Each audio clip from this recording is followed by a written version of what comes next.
Hi everyone, welcome to the July 12th edition of the TimeformUS Pacecast. I'm David Aragona here with my usual co-host Craig Mulkowski, and we are looking back at last weekend's racing from around the country. A lot of three-year-olds in action as we had the Turf Triple Series kick off in New York with the Belmont Oaks and Belmont Derby, both Grade 1 events going 1.25 miles on the grass courses. But we also had some dirt action around the country. 3 derbies taking place in 3 different states. The Indiana, Iowa, and out in California, the Los Alamitos Derby, all with similar conditions, drawing fields that you probably would have wanted to see smashed together at some point. But that's the way things go these days. These 3-year-olds try to pick the easiest spot they can find, or their connections do. We also had Delaware Park holding the Delaware Handicap this past weekend. That's a Grade 2 event these days, going 1.25 miles for the fillies and mares. We'll talk about that as well, along with some other big performances in some non-graded stakes races that took place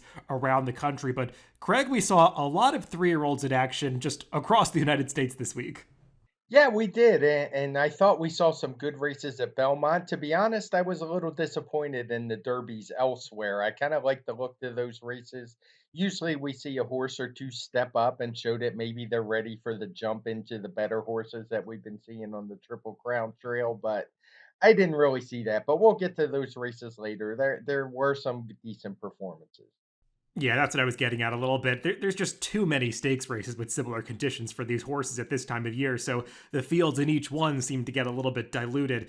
That was not the case, though, in the races at Belmont Park on the turf this past week, with the Derby and Oaks taking place. Craig, we talked about these on the TimeformUS forecast last week. Really interesting fields in these races, and they played out as great betting races, especially in the Derby with that big upset taking place.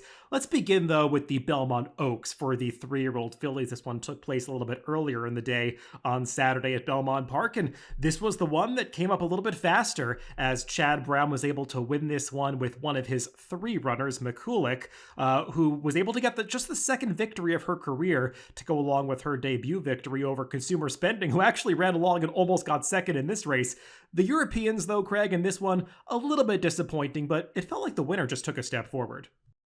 Yeah, that was a great call by you. You pretty much nailed her. She got a very nice trip, but she won as much the best, in my opinion. It's not like there was a super hot pace in there. She had good tactical speed, was able to stay within shouting distance, and just blew them away in the stretch. So I thought she was much the best. She got a 118 speed figure for the effort.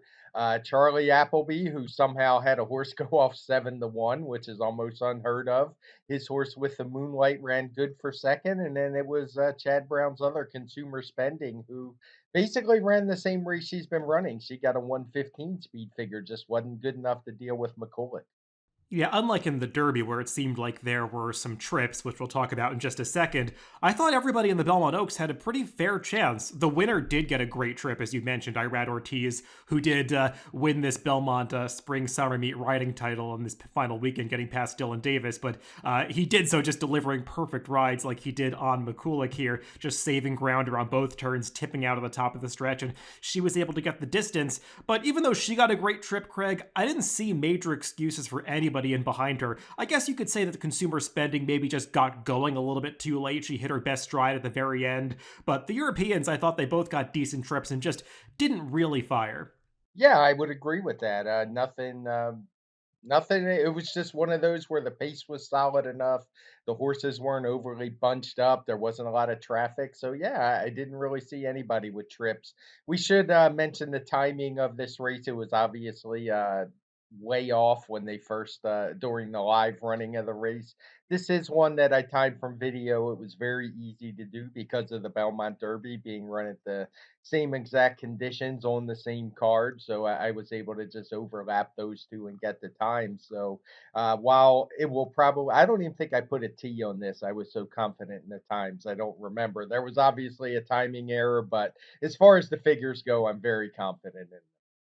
Yeah, as our colleague Dave Gretting tweeted, I think that the rail setting on the teletimer was set incorrectly. Obviously, the rail was set at 0 feet, but the timer was set to time the races at, I think, 27 feet. So that's why you saw the time showing up so fast on the video screen. Obviously, these fillies didn't set a world record time of 1:55 for a mile and a quarter in this race. And yeah, with the rails being at 0 feet, I imagine that these two races weren't that complicated a time. I know they do put hand times in the charts.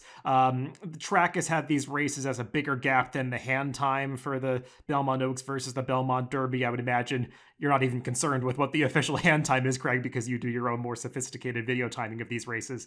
And the speed figures you put out, they kind of are in line with, it seemed like, what the gap was between these two, with the Belmont Oaks getting final time figure that was 6 points higher than the Belmont Derby. And it's probably a good transition into the Belmont Derby, where we saw that big upset, Classic Causeway in his turf debut, winning this one at 26-1, wiring the field. And neither of us saw this one coming. A lot of people didn't see this one coming, as Classic Causeway was kind of the butt of some jokes heading into the Kentucky Derby. A lot of people didn't give him much of a shot trying turf in this Belmont Derby, but he showed up and beat this field. He did, and he didn't do it easily either. I mean, the pace was pretty quick in here. He got pretty, all the fractions are coded in red. He was left to his own devices on the front end.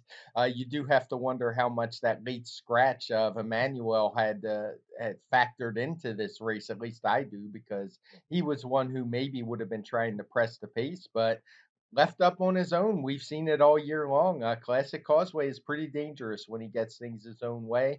I didn't really, I don't think you did either, have much doubts that he would handle turf. I think it was more just the jumping class and the distance.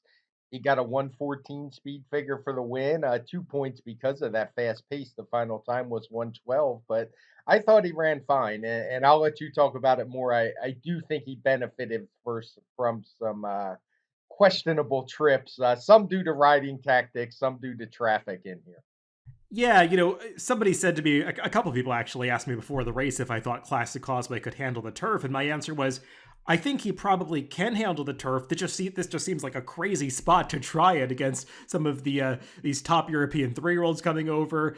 This Grade 1 event going a mile and a quarter. It just seems like a very ambitious placing for him. But credit to Ken McPeak, who is not afraid to try out some things. He's not afraid to take a shot and be wrong about a horse. And he's never going to be a trainer that has the highest win percentage, because he does run his horses pretty often and isn't so selective about making sure that they're always in the exact right spot. But when you take shots with a horse like Classic Causeway, sometimes you're successful, and he was certainly paid off here. And I imagine we're going to see this horse racing on turf a lot more in the future. And like you said, Craig, he did have things his own way up front, in the sense that he got to control this pace, but the pace was pretty honest. It's not like they just handed him this victory. It wasn't gift wrapped for him. He did actually have to earn it. But I agree, it definitely helped that some horses in behind did not get the best rides. I don't want to be too hard on Frankie Dettori for the ride on Nation's Pride, because this horse of his own accord did break slowly coming out of the starting gate. And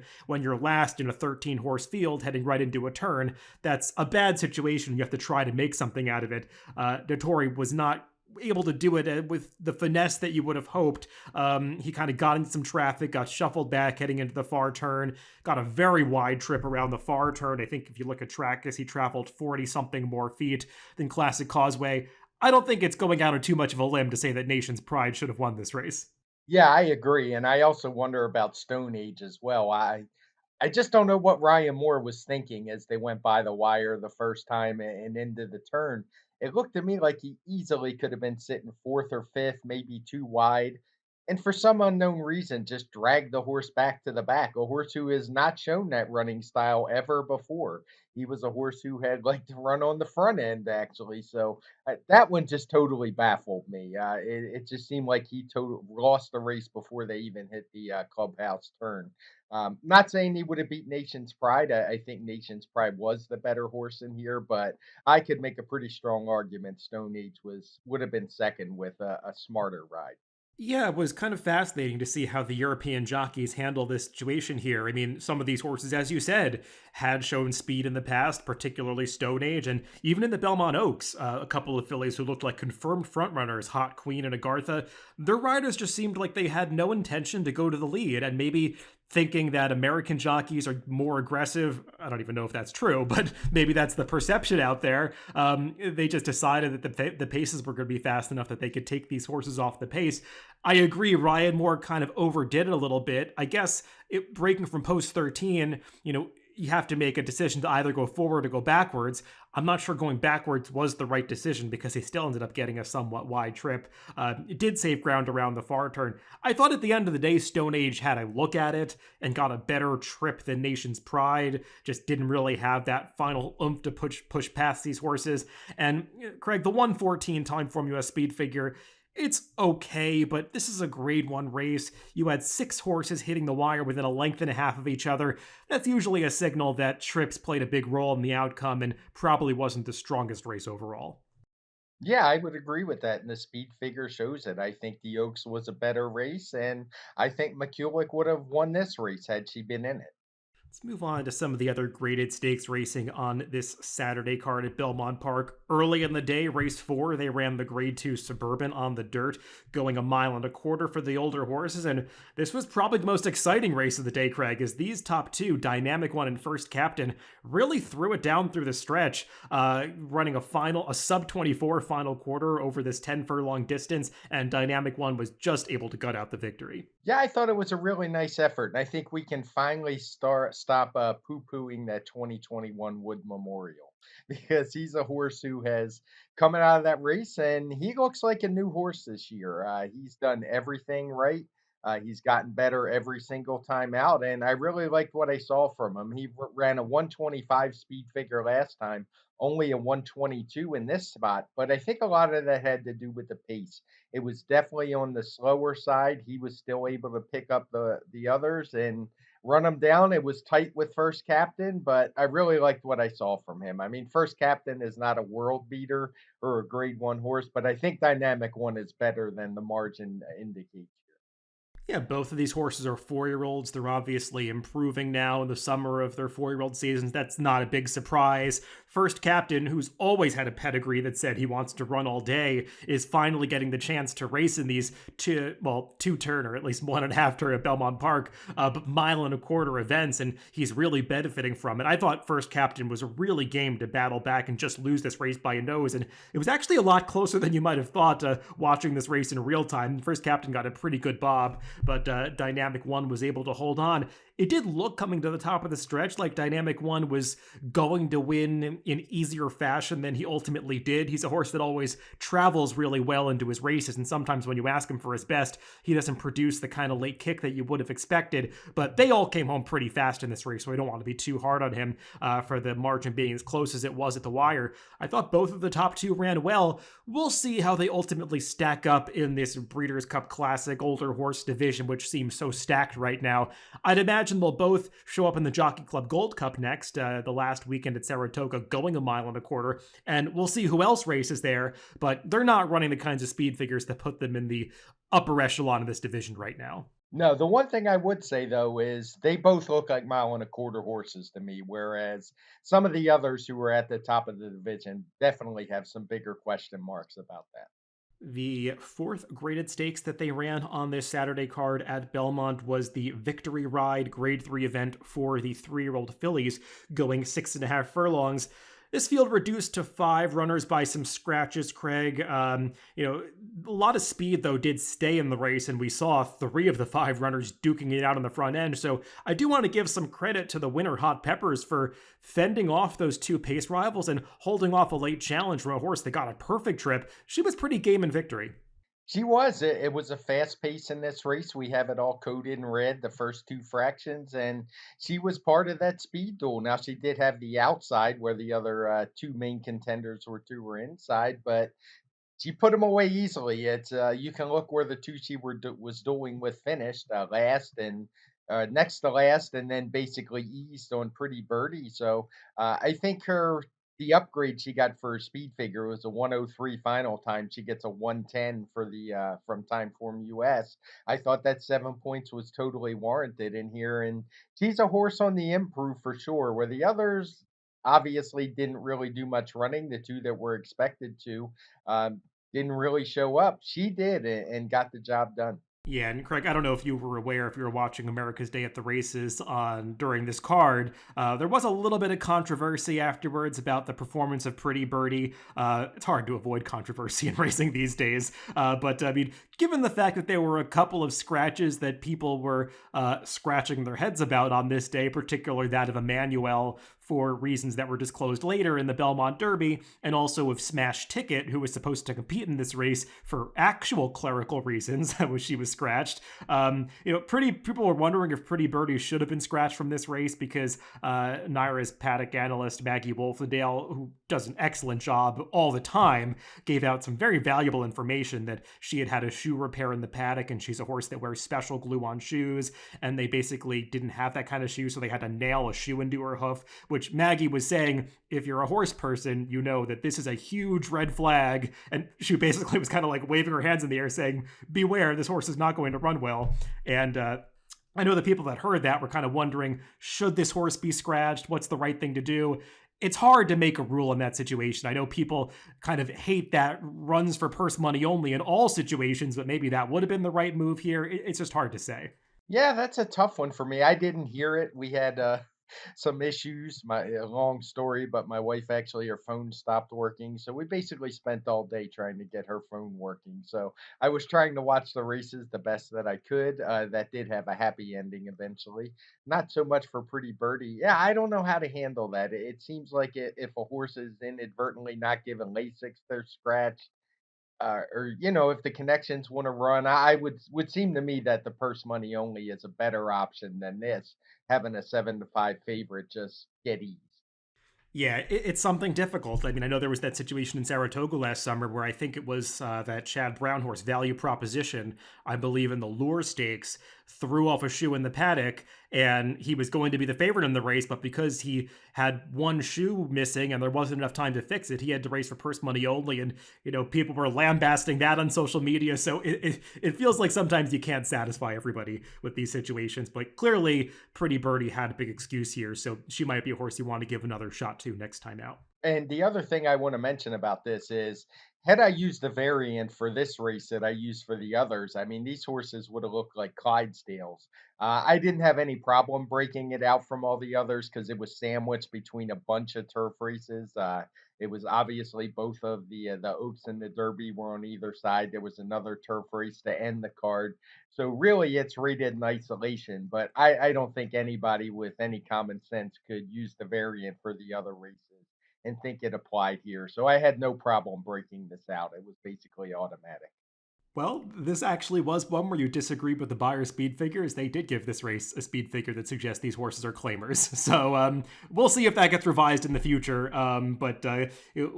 These horses will probably run, or at least the winner will run back in the test. So we'll see if she's able to reproduce that kind of number against tougher competition that will inevitably show up in that Grade 1 event next time out. So finish up the stakes action from Belmont Park with a race that was run one day earlier on Friday, the Grand Couturier, won by the venerable 8-year-old Channel Maker. And how can you not love this horse, Craig? Still putting in nice performances now at this ripe old age, and had to battle for this one, maybe running against a horse that has a little bit of hang in him in Soldier Rising. But I mean, you know this about Channel Maker. When he's in the mix in the final eighth of a mile, he's going to fight for it.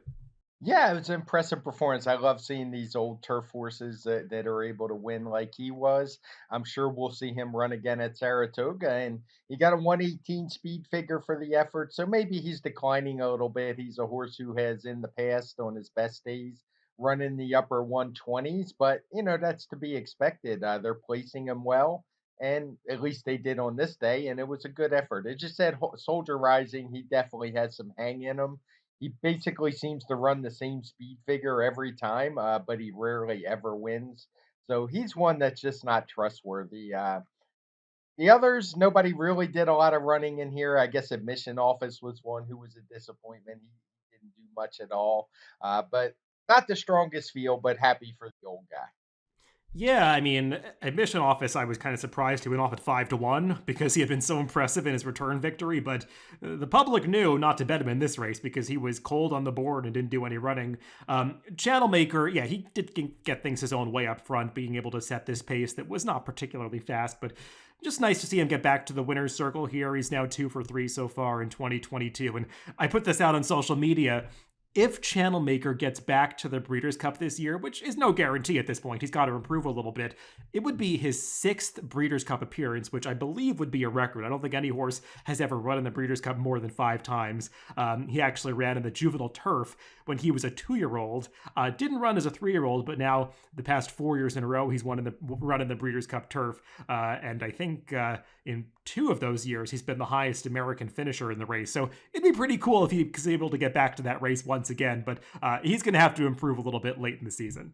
Let's move on to some other venues at Delaware Park. They ran their major race of the season, the Grade 2 Delaware Handicap, going 1.25 miles for the fillies and mares. And Craig, I've got to say, this looked like a pretty weak field for the Delaware Handicap on paper, but Miss Leslie kind of bailed them out a little bit because she did put in a Grade 2 level performance, winning this race by 12 lengths. Yeah, that was my thought exactly when I kind of looked at it, the handicap. And as I say, didn't really get to play on Saturday.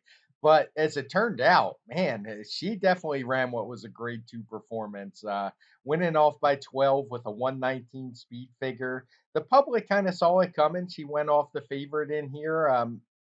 And I mean, I guess I can see it. She wins a lot of races. Maybe her last couple, the speed figure had been depressed a bit because of slow paces.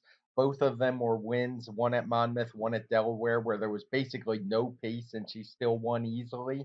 And a 119, that's a pretty serious speed figure for an older filly or mare. So, really good effort from her, and I'd like to see her try better horses. Yeah, she just traveled like a winner every step of the way. This race was contested over a sloppy racetrack, and clearly she relished the going, whereas maybe some others didn't quite so much. So that could be the reason why she took such a big step forward in this race. But like you said, she just loves to win races, and she has been an amazing claim for $25,000 early in her career. I believe Claudio Gonzalez and the Connections picked her up out of a $25,000 maiden claiming race, and she has just been a dream of a claim for them ever since then. And now she's got this grade 2 victory under her belt. This race did carry a $500,000 purse, so she's definitely paid dividends there. And another horse, Craig, who's proven to be a pretty nice claim was Tax, who I didn't know was still in training. We haven't seen him in a very long time. I believe not since the 2021 Pegasus World Cup, but he came back off the 1.5-year layoff here to make a winning return in the Battery Park earlier in the card. Yeah, when I sat down to do the figures, I think I've mentioned before, I don't have horse names, I just have numbers. And I started looking to say, well, who was this at Delaware that ran the 119? And it sounds like you were as surprised as me to see the name Tax because I had no idea he was still in training. But for me, I was always a fan of his. He might even been my Derby pick. I don't even remember now, but I really liked him as a 3-year-old. And he came back and ran a great race, basically running the same speed figures he was running before. He got a 119 for the win. So add another player to the handicap division, I guess. He's obviously going to have to run a lot faster to take on top horses, but for me, it was just good to see him back as a 6-year-old and running well. He's always had trouble staying on the racetrack, at least since he went to the bench the first time. So we'll have to wait and see how often he shows up. Yeah, he was the rival of Tacitus back in the Wood Memorial of 2019, won the Jim Dandy that year. We've seen him pretty sparingly since then. Had a bit of a 2020 campaign, obviously that aborted 2021 campaign. Danny Gargan, looking back at his training, he's been putting in workouts for a long time, just hasn't been able to put a race in for quite a while, but did get back to the winner's circle here off that lengthy layoff. Not facing the toughest field, but just nice to see him earn a respectable speed figure now as a 6-year-old. And he is a gelding, so he could potentially have a few more years in him. We'll see what they decide to do, but if he can put races back to back, I'd imagine we'll see him in a graded stakes next time. Let's move on to some of those other derbies on the dirt that took place all around around the country. First up, Prairie Meadows, where they ran the Iowa Derby on Saturday evening. That was won by Ain't Life Grand, actually an Iowa bred, coming out of a local prep race for this. He ran down the Conager, who I doubt we're going to see in a two-turn race again, Craig. Yeah, I thought Conager actually ran pretty well. He got challenged early. The pace was really fast, particularly to the half mile where it picked up into the 140s. Hung on for second, but yeah, he looks like a sprinter to me. He actually got a 121 figure in defeat, while Ain't Life Grand got the 118, obviously because of that fast pace. But it was kind of cool to see the Iowa bred win. I don't know if that's happened before in the Iowa Derby, but he was a horse who had a really nice 2-year-old season at Prairie Meadows. He went 3 for 4 with three really easy wins. He hadn't had as much luck against open company this year, but they stuck with it and ran him in the Derby, and Kelly Von Hemmel was rewarded with the win. Yeah, and as you said, this race came up pretty fast. That is a respectable speed figure for Conacher, even though I don't think he wants to go this far. He arguably ran the best race, finishing second here after stalking and then taking over through that pretty fast early pace. But take nothing away from Eight Life Grand, who clearly took a big step forward to run this horse down. Do you ever find, Craig, that sometimes when you have a really fast horse like Conacher in a race, he sometimes pulls some horses that don't usually run that fast into running a faster speed figure than they otherwise would? And I'm looking primarily at Eight Life Grand and Chileno, who was third, who did get career best numbers here. But, looking at the series of dirt routes that they ran towards the end of the night at Prairie Meadows, it's hard to argue with the speed figure. Yeah, I did have some head scratchers on this one trying to make it out, and yeah, I do think at times in thoroughbred racing there's kind of that harness racing effect where you get sucked along to better figures, particularly when the pace is fast, whether it's a horse like Conager or not. But the faster the pace, the better the final time's going to be, and oftentimes, horses race to the wire to win the race, not to run fast times. So you don't always know how fast they can run. In races like this, I think you know how fast they can run. We get the maximum that you're going to get from these horses. Yeah, and Craig, I know you didn't send it in on the rundown, but they did run the Grade 3 Cornhusker right after this for the older horses, going a little bit farther, a mile and an eighth, as opposed to a mile and a 16th for the Iowa Derby. And that race came up much slower. So it does seem legitimate that these horses ran the number that they did. And as for Conager, I really hope that they take a shot with this horse in the Grade 1 Allen Jerkins at Saratoga. The 7 furlongs would be the perfect distance for him. I know that his trainer, Michael Tomlinson, had said that they selected this Iowa Derby because it allowed him to still run on Lasix, and he's a little bit concerned about taking this horse off Lasix. But I hope that they take a shot in that Grade 1 race because he's running the kinds of speed figures that say he deserves the chance. Yeah, he's a fast horse for sure, and 7 furlongs seems like it would be the perfect distance. We're also not covering the Iowa Oaks, which was the race run right before the Derby, and the figures just match up. I mean, this race was quite a bit faster than the Oaks, so as much as it seemed like maybe it was a little bit of a too fast figure, everything else lines up. So I just couldn't bring myself to downgrade it for no real reason.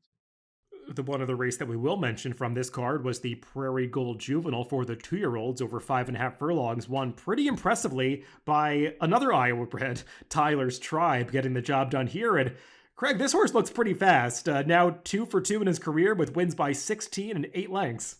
Yeah, I mean, there were a lot of stakes races this week at Prairie Meadows, and we're only talking about two of them. So it might seem a little bit weird that we're covering this one, but man, it's hard not to be excited about this horse. He won his first start by 16 lengths with an 84 figure, jumped all the way up to a 97, winning by 8 lengths. So this is obviously a really talented horse. He's out of Sharp Azteca, who I'm pretty sure is a first crop sire. You maybe second. I can't remember for I sure. believe first crop. Yeah, he's was obviously a really talented racehorse who ran some big races. So it'll be interesting to see where this one goes from here because we don't see a lot of Iowa breds moving around the country. Yeah, this horse didn't get a ton of respect from the bettors, despite that impressive debut victory, going off as the distant second choice here to a runner in here from Mike Maker, who finished third. But he just blasted off from this field early, and you could see coming around the far turn, he is just this big, strong horse that seems like he's an early developing 2-year-old who just kind of was stronger than his competition, and he ran away from them here to win by over 8 lengths under an apprentice jockey who really didn't have to do too much. She just sent him to the front and was basically a passenger after that. But we'll see what they decide to do with this horse. But he ran a nice speed figure for July of his juvenile season. Yeah, I actually got a note after this horse's debut from Stu Slagle, who works at the at Prairie Meadows, asking me what the figure was for this horse because he was so impressed. But I was too dumb to remember it for when he came back to run again. Let's move on to another Midwest venue, Horseshoe Indy, where they ran the Grade 3 Indiana Derby on Saturday. And this one, Craig, came back a little bit slower than the race we just talked about from Iowa. Actuator getting the job done here for trainer Michael McCarthy. Now 2 for 2 on the dirt. This horse, I believe, is a pretty inexpensive yearling. They tried him on the turf a couple times, but clearly he's a dirt router. Yeah, I would definitely agree with that. He's a horse who, the more distance, the better. There was some controversy in this race regarding him. I believe there was a claim of foul, and it actually was involving the stretch. But if you look at the start, that was probably the more dangerous part of the two. That was probably um, could have been adjudicated a little bit more. But in the end, he was pretty game. He ran a 113 speed figure. He didn't have any problem handling the distance, but this is one of those derbies I was talking about. It's just hard for me to get excited because they didn't run all that fast. Yeah, it didn't look like the strongest field coming in. I believe Actuator was coming off just a maiden victory, and he got the job done here, moving up into a Grade 3 stakes right off that first ever win. The runner up Best Actor, this was also his stakes debut, so clearly some potential in this race, but you might have liked to see these horses take more of a step forward. Yeah, I didn't take a really close look at the stewards' inquiry in this race, but it did seem, just watching the pan shot, that there was some interference, particularly at the start where Actuator, he really did come over on about 3 horses. Clearly, this one, just making the fourth start of his career, he's a little bit green, not the easiest runner to ride, has a tendency to lug in a little bit. So you want to see them work that out as he continues to progress. But he did gut out the victory over Best Actor here, who was second for trainer Brad Cox. And just not a whole lot of running in behind these two. I guess the big disappointment was Rattle and Roll, and he's one of the ones who was really affected by that start, just getting completely shut off, clipping heels, and basically lost all chance. Yeah, I heard people talking about him coming back on just a week's rest and how he obviously that's why he didn't run well, but he never had a chance to run well. So I'm not going to put it to this the quick turnaround. We've seen many horses do that. It's not something you want to do all the time, and that you can't do it repeatedly. But doing it once, I don't think is a big deal. One thing I did want to mention is the 113 I cited is not the official speed figure. I just kind of took a quick look at the worksheet and made an estimate. But my assistant is doing these, and I'll put out the official numbers for Indiana along with all the other races we covered today a bit later. Right before this, they ran the Grade 3 Indiana Oaks, going a mile and a 16th for the 3-year-old fillies. And Craig, Interstate Daydream, who won this race, went off at 1 to 5. I would say that if you could have placed in race bets at the quarter pole, people probably wouldn't have wanted to take that short a price on her because she looked beaten coming to the top of the stretch. As Runaway Wife was traveling much better than she was. But when Florent Giroux really got down and put her to pressure, she responded. Yeah, she looked beat to me.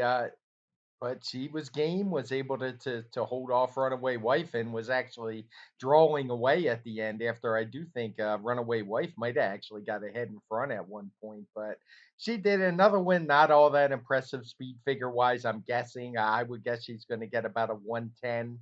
So solid enough effort, but again, they'll have to get a lot better to move up in company.